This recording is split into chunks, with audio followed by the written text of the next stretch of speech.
At a very early age, I had the knowledge that there is world and there are words, and they combine somehow. They are in some kind of connection, and that was magic. And I wanted to find out what happens when you write, how you create worlds. So I started doing these little books before I even could write.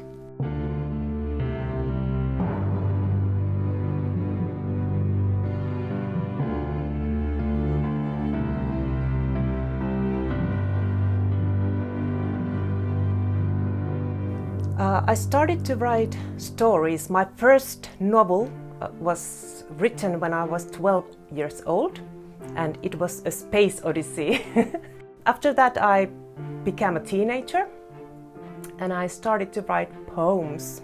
I tore my heart out and wrote with my heart blood, and then I didn't feel that in the end it was my way to express myself, and I was searching how to write and what to do with my writing, which was inside of me. It has always been there, very essential part of me, but I didn't know what to do with this urgent need to write. Normally I start writing a diary. I take a cup of coffee when I wake up, and then I write my diary, and it's always handwriting because it gives me the physical feeling of writing. Because writing is not abstract thing at all, it's very physical. It goes inside the body, and when you write by hand, then you have a direct contact to the paper. And with all books, I think that you can't, or certainly I can't, develop a method of writing. It is that every book gives me certain questions which are new for me, and then I solve them during the writing process. With my friend Natalia, it was a secret to me, and it started like I didn't first know that I'm writing, actually, my friend Natalia. It wasn't planned, but it came. This name and figure Natalia haunted me, and she came back somehow. The questions she had, I didn't even know what she was trying to ask me, but I knew that she wanted to talk. So I opened my world to her and let her in. Natalia couldn't tell her story by herself. She needed someone to ask questions. Then I needed a therapist, who is the narrator of the novel. So the therapist is more or less, to me, like a vehicle that gets answers and stories out of Natalia. And for me it was very important that I don't define the sex of the therapist. Natalia comes from same kind of places where I have grown up. Another thing that comes directly from me is again handwriting. Natalia wants to reproduce Nikki de Saint-Phal artwork My Men, the written part of it, and Natalia then writes the whole stuff with her own hand, the same words that Nikki de Saint-Phal has written in her artwork called My Men. And I find this so amusing, that it is real artist Nikki de Saint-Phal, French-American artist, and Natalia, fictional character I have created, imitates her handwriting, and this handwriting is actually made by me, the author. I want to make reader think. So that's my point. I don't want to give answers, I want to make movement in the head. Well, this is my trunk for written diaries. Okay. I'm actually now writing the 43rd one, and this is filled with them. I have done this black series since 1993. So I think that I will always continue to write these black ones. This is the most important thing. This is what I am, actually. I'm not here, I'm here.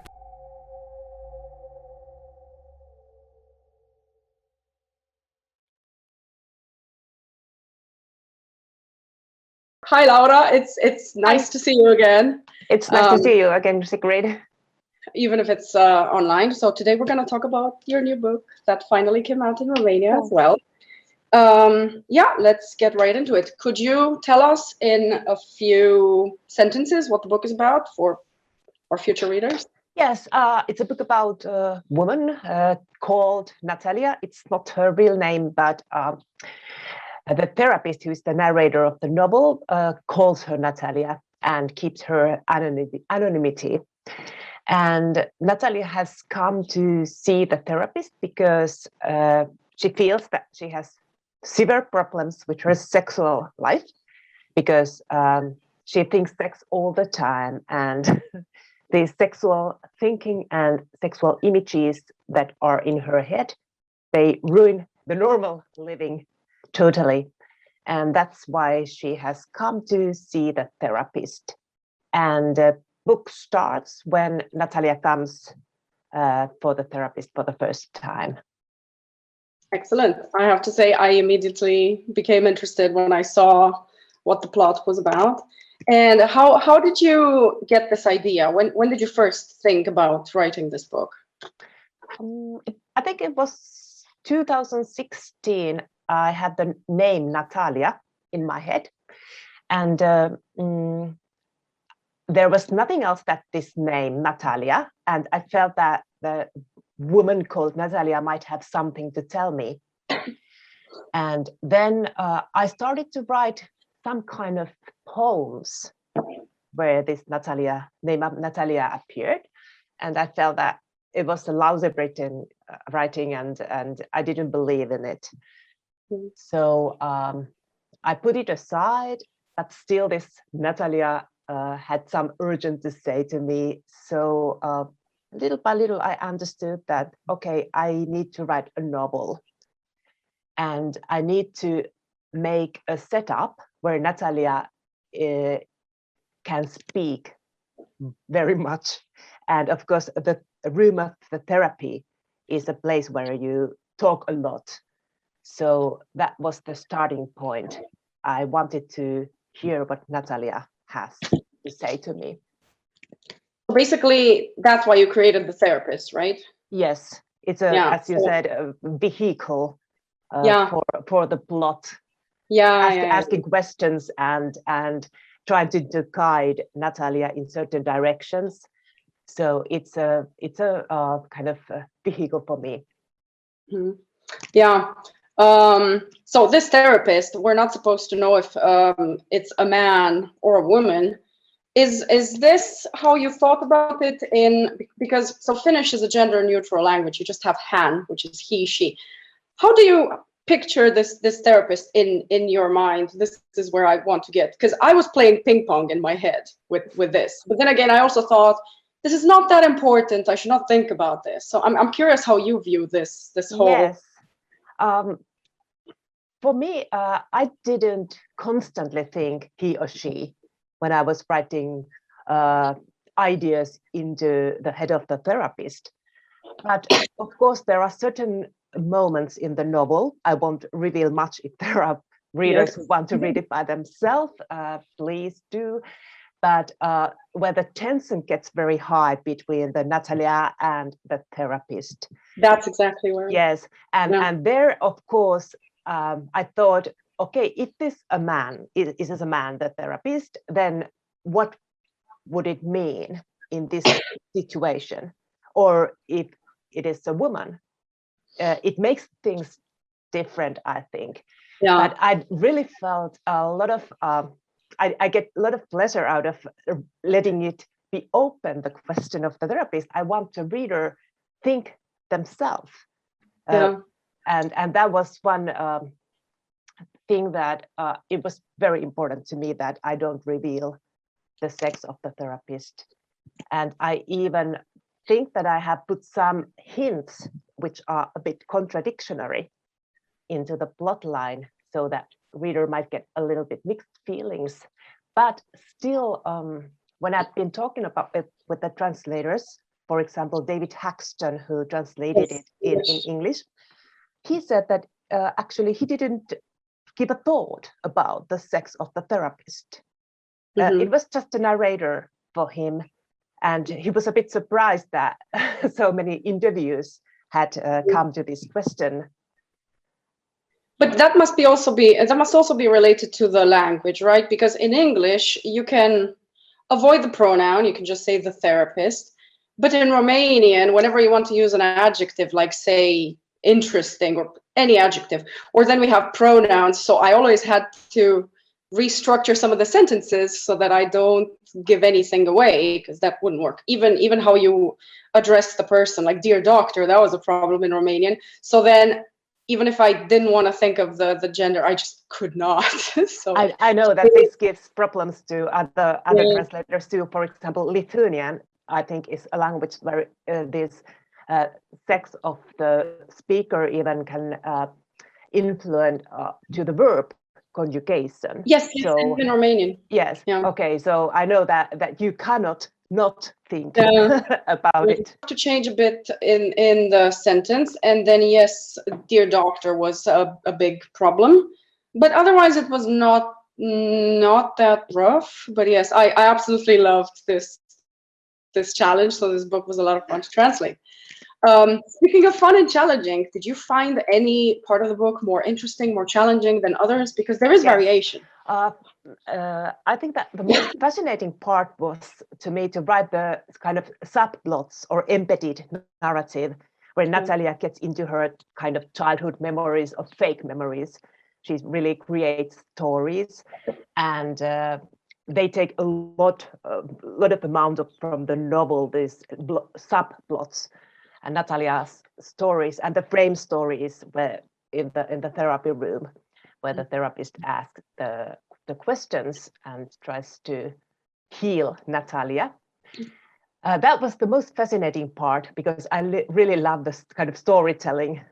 But then the most difficult part for me was writing of dialogue. I'm not a dialogue writer. I couldn't now imagine myself writing a theater piece. So it's really, really difficult. And in my first novel, Scissors, which came out 2007, there is very little dialogue in it. And the second book, Uneori, 2015, there is more, but still I can use a lot of time to describe things and people the postures and stuff like that. But when you are in a therapy room, it's all about talking. So that was really hard. And for example, these lines of dialogue, I spent it many hours to writing that to make it feel normal conversation. Another thing that I found interesting is that at the end of the book, you have a list of Natalia's books. Why did you feel, and there are some that are not mentioned in the book, maybe why did you feel the need to include those? Yes, I'd really love to put this biography in the end of the novel. You found it from the Uneori as well. And I give the path to my sources to the reader who might be interested. Of course, there are the citations I use. I put it there, that people know that, okay, this is from another book and they know where it's from. But as you said, there are a lot of books that are not concretely inside Natalia, and I do not refer directly to them. And it is because it is kind of intellectual atmosphere this book grew up. So I feel important that if some reader would be interested to know more where this book came from, what is the tradition and the philosophical background of my novel, then they can go and look the books. But absolutely, it is not necessary if you don't feel to it. Yeah, when I was translating the bit about Sartre, for example. I found myself reading some more about it on the internet, and then yes, you do get a clearer picture. So yeah, that was interesting. Mm-hmm. And then there were some fictional ones which you can't read, obviously. And there are even books that do not, in the bookshelf, Natalia, there are books that do not exist in real life. There are fictional books, but I still refer there in the novel, so they have to be there. Yes, of course. Yeah. Yeah. Is there anything else you would like people to know before they venture into this book? Any recommendation? Any advice? I really feel that it's not the author's duty to give instructions to the reader, because all I want the reader has the open mind when starting to read. But maybe still, even though I think that that way, I would give one kind of idea, because it has pumped up in many interviews I have done before, and it is that the kind of explicit level of the novel is this sexual obsession, and there is a lot of quite graphic and detailed descriptions of feminine sexuality, for example, and these fantasies. But for me, I think that it is the superficial level of the novel, and there is something beneath these sexual images. And of course, the therapist tries to find out what is really bothering Natalia. Is it sex or is it something else? And for me, it is absolutely something else. And I have kind of put around the Freudian idea that if the kind of vulgar Freudian idea is that at whatever you do, there is the sexual drives motivating our behavior in the deeper level. And I have put it upside down. So this sexual drive is kind of superficial level. And then there's something more elementary underneath. That is how I see the novel. Excellent piece of advice. Now, you mentioned Oneiron before, and I know that with Oneiron you managed to do other things such as theater and the music. Would you like to do something similar with Natalia? Would you like to take her out of the book pages? Are you maybe, do you have any plans for that? With Natalia, I have of course read it aloud in different, before Corona came. It was kind of living with me outside the novel when I read it. But at the time, I do have another project which is not Natalia, but it is, I have done my doctoral dissertation on French author Natalie Sarraute, and there is obvious allusion to Natalie Sarraute starting from the name of Natalia. And with my partner, we have a band called Itchy Birches. And my partner composes the pieces of my doctoral thesis, and we play them as a post-punk electro style. Yes, I saw that. Yes. Yeah. So that is one kind of way to make larger the lonely intellectual writing, to put it forward and try to find another ways of expression, like singing or composing things that, and make them allowed to other people as well. So basically, in a way, Natalia is present in one way or another. It is. Yes. Excellent. Can I ask if you're working on something new? Did you get any new ideas? Is there something else coming? Yes, I'm really, now I will defend my doctoral thesis next year. I have written it through, and it has been so long process, 18 years. 18 years, it's crazy. And some of this process, which has been a bit traumatic as well, there I have reflected in Natalia, because the therapist has made the dissertation as well. And yes, kind of reflection in the novel. But I do have a fictional book to come next January already. Ooh. So yes, and I wonder who's going to translate it. That's a good question. It is a collaborator writing with my colleague and good friend Sinikka Vuola. Oh. And the theme and idea and the concept of this piece of fiction is secret, still a bit secret. Of course. But I can say that if you know Oulipo, French literary group Oulipo, it is a group of authors who write with a procedural way. They give constraints to the writing, restrictions, and try to create something out of constraints. For example, Jos Perec has written a novel without any letter E, which is I know about that.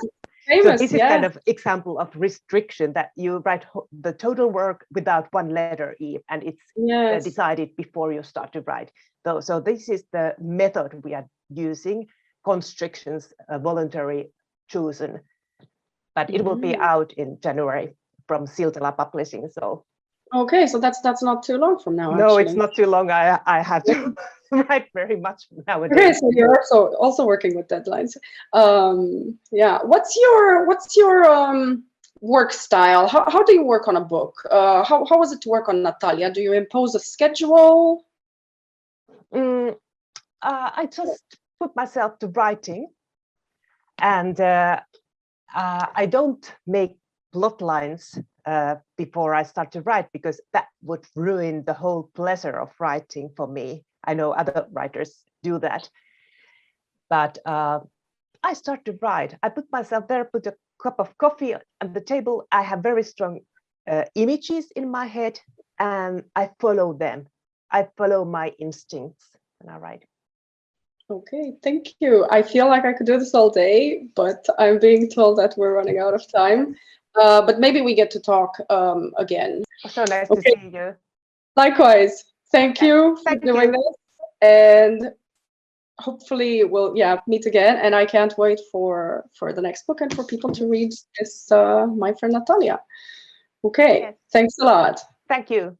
Ciao. Okay. Bye-bye.